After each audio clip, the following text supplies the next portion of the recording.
สบายดีแล้ววันนี้เราก็จะมาซื้อแพ็กเกจหรือว่าตั้งแพ็กเกจเบอร์หลักเจ็ดหรือที่พัดเนาะเรากดวงเงินก่อนเราเติม10,000เนาะ10,000กีบเราจะตั้ง6 มื้อได้10 กิกเนาะ10 กิกะไบต์ถือว่าราคาสุดคุ้มสัญญาณก็โอเคอยู่เนาะใช้หลักเครือข่ายหัวกัดกับราคาเนาะแล้วก็ใช้บัตร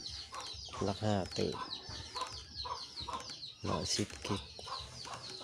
หมดกำหนดวันที่19 เดือน 7 2021เวลา 12 โมงเนาะเราตั้งวันนี้